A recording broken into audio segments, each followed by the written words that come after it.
Halo, selamat datang di Jantung Sehat. Terima kasih kepada kalian semua yang telah mendedikasikan waktunya untuk mendengarkan dan melihat konten ini. Kami mengundang orang-orang yang benar-benar mengalami social problems dan bisa dibagikan secara subjektif dan terbuka. Tidak ada benar atau salah, hanya mendukung jalannya diskusi ringan ini tetap mengudara. Hope you enjoyed.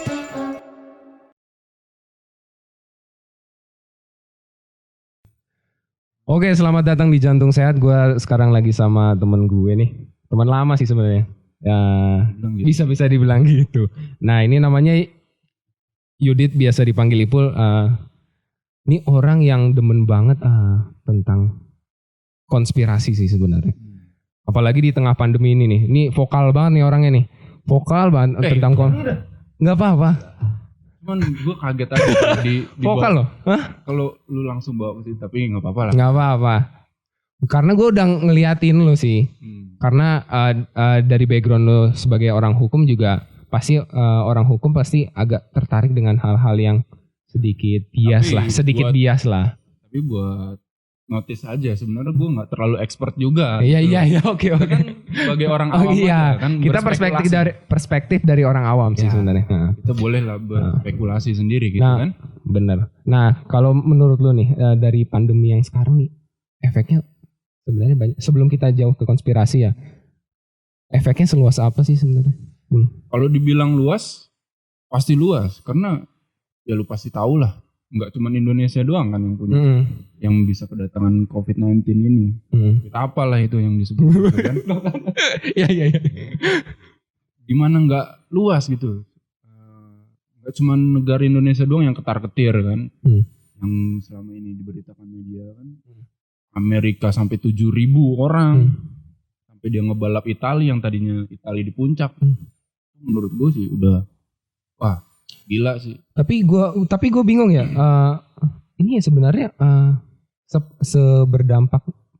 Maksudnya efeknya emang bener mengancam banget atau enggak sih? Apa ini kalau dari sisi konspirasinya ya? Ini ada udah masuk nih. Okay. Apa ini udah campur tangan belum sih sama medianya sih?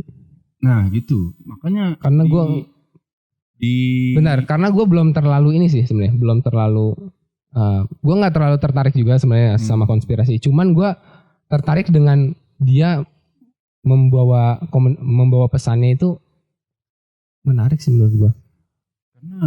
Karena yang disebutkan di konspirasi ini kan, disebutkan kalau yang salah itu sebenarnya medianya. Kenapa? Karena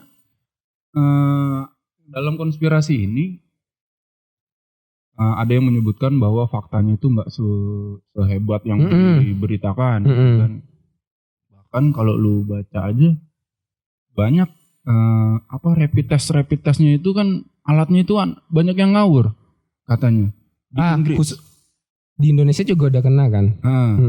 Di Inggris aja mereka mesen dari Cina itu katanya itu rapid testnya itu ada kesalahan. Dia udah mesen beribu-ribu. Nah terus pemerintah Inggris bilang kalau minta duitnya dikembalikan dari Cina itu rapid testnya. Terus ada lagi yang lebih lucunya lagi. Kalau lu pernah dengar Presiden Tanzania dia melakukan tes dengan alat rapid test itu. Dia pakai gennya bukan gen manusia. Dia pakai pepaya sama anak kambing. Di tes di rapid test itu ternyata positif. Lu bayangin pepaya kena corona. Gimana coba itu pepaya kena corona? Positif corona itu pepaya. Gimana nggak kesian keluarganya pepaya itu? Iya. Gue juga bingung juga sih sebenarnya.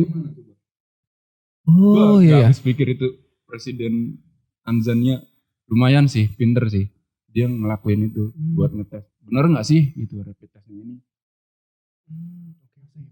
Ya bisa kena corona positif. Berarti sebenarnya kalau menurut dari segi konspirasinya berarti ada yang janggal ya di COVID-19 ini? Ya kalau menurut gue sendiri ada yang janggal. Karena jujur aja nih, seminggu lalu itu gue sakit demam. Oke. Itu masuk gejalanya juga sih sebenarnya. Nah, gue demam, batuk, sama pilek. Cuman untuk sesak nafas gue enggak kayaknya, karena mungkin imun gue terlalu bagus atau gimana. Iya, oke.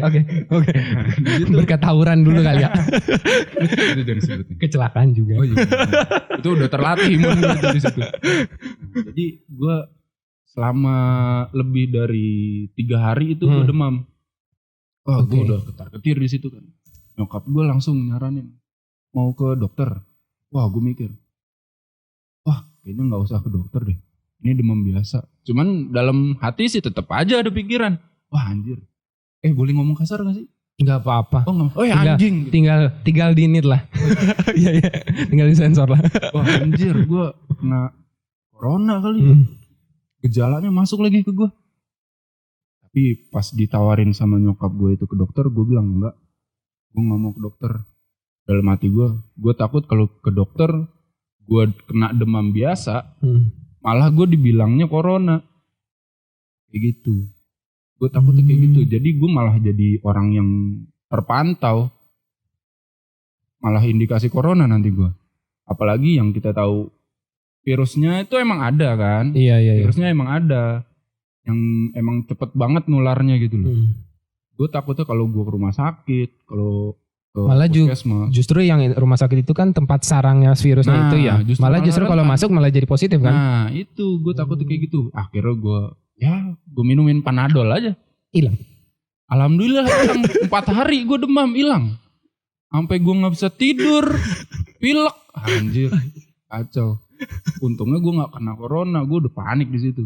Dari semenjak itulah nggak lama muncul nih konspirasi itu. Nah, gue juga baru follow sih konspirasi barusan malah. Barusan baru follow konspirasi teori ya tentang ya kebanyakan sih COVID-19 yang dihubungkan dengan yang khususnya yang sekarang yang gue tertarik sih sebenarnya yang dihubungkan dengan cerita-cerita yang kartun-kartun sih.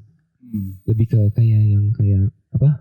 Simpsons segala macam. Nah itu berarti kan terus apalagi pas gue baca juga pas di feednya konspirasi teori itu ada indikasi bahwa sebelumnya ada dalam tanda kutip ya mungkin orang konspirasi kan bilangnya elit global gitu ya. Elit global tuh udah bilang bahwa ini sebenarnya udah direncanain gitu. Menurut lo gimana tuh? Kalau itu sih kita nggak mungkin bisa percaya karena gini, orang pinter macam orang yang katanya ya gue nggak mau nyebut nama, Bill Gates lah ya. Oh iya. Nah, kalau dia itu orang pinter, nah orang pinter itu pasti aneh. Kalau menurut gue, orang pinter itu pasti visioner. Kita mikir 1 langkah ke depan. Dengan keanehannya ya. Kita mikir 1 langkah ke depan, tapi dia nggak mau kalah, dia mikir 5 langkah ke depan.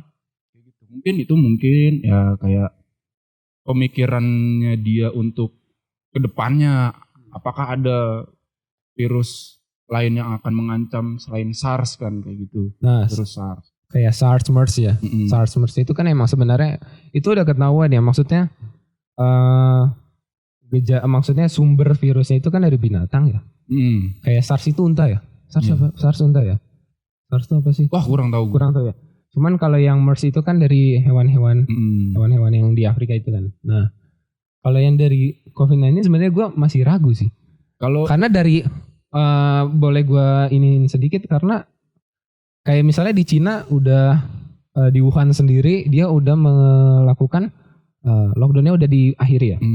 Tapi pasar hewan buas yang dahulunya sebelumnya itu udah dibilang kalau ini penyebarnya nih. Tapi kok dia tetap disuruh dagang lagi? Ya, nah, makanya gue bingung. Gimana ya? Sebenarnya dari pemerintah Cina sendiri gue pernah baca, kalau gue salah mungkin bisa dikoreksi. Kalau emang penyebaran awal mulanya itu emang dari hewan-hewan itu yang dijual di pasar di sana itu. Nah iya. Tapi kok setelah itu kok kenapa dibuka lagi? Ya, gue nggak ngerti mungkin itu emang adatnya. Kalau itu sih bukan cakupan gue untuk membahas itu sih ya. Ibaratnya, cuman kan gue pernah bacanya lagi, Amerika itu lagi nyelidikin nih sumber awal mulanya itu dari mana sih sebenarnya gitu. Apakah emang ini sengaja dibuat atau emang terjadi kecelakaan, kata Amerika kalau emang ini sengaja dibuat akan dikenakan sanksi untuk pemerintah Cina. Dibuat dan ada kecelakaan. Maksudnya tuh? Kecelakaan kayak misalnya ini loh, kayak misalnya apa sih? Kebocoran penemuan penemuan itu kan kecelakaan yang nggak disengaja, tiba-tiba muncul virus kayak gitu. Kalau yang sengaja ya emang dia sengaja buat matiin orang misalnya kayak gitu kasarnya. Pemerintah Cina bilangnya sih itu kecelakaan. Udah mengakui. Gue kurang terlalu run banget sih tentang gejala ini ya. Cuman gue lebih senangnya karena gue lebih bukan senang sih sebenarnya, lebih apa ya istilahnya, kecewanya tuh karena ini berdampak luas sih. Nah, itu Kayak yang dia. lu bilang tadi, luasnya ya luas banget gitu. Luas banget, makanya di sini timbul konspirasi karena menurut gua kalau nggak ada konspirasi, Nggak asik ya? nggak ada asik, Nggak ada asik nggak ya? akan ada yang bisa dibahas. Tapi sejujurnya menurut lu yang demen banget sama konspirasi itu ada peluang untuk emang benar nggak? Benar atau enggak? Kalau menurut gua ada peluangnya bener. Ada peluang ya. Emang sebelum-sebelumnya ada konspirasi yang benar nggak? Ada. Kayak apa? Konspirasi sifilis, terus Sifilis tuh? ada di Amerika kalau nggak salah itu ada namanya konspirasi sifilis apa gitu. Terus ada konspirasi paperclip yang Apa tuh? Aduh. Dari kayak buronan orang-orang Nazi itu diambil ke Amerika Serikat dengan catatan dia track recordnya itu dihapus. Jadi dia boleh pindah ke Amerika kalau nggak salah kayak gitu gue yang pernah baca. Selain itu? Ya, selain itu ada berbagai macam konspirasi yang menimbulkan fakta sih sebenarnya, cuman gue agak lupa yang lain. Cuman yang gue tahu sih salah satunya yang gue sih lebih demen konspirasi yang di kartun ya. Kayak The Simpsons itu meramalkan bahwa si Trump itu kan jadi presiden. Kok bener, dan ada istilahnya ada yang dia turun tangga pun kok mirip gitu. Gue makanya agak heran tuh. Ya itu kalau kartun gimana ya? Gue gue lebih demen kartun sih. Karena visualisasi kartun tuh lebih tergambar dibandingkan kita mengandai-andai gitu.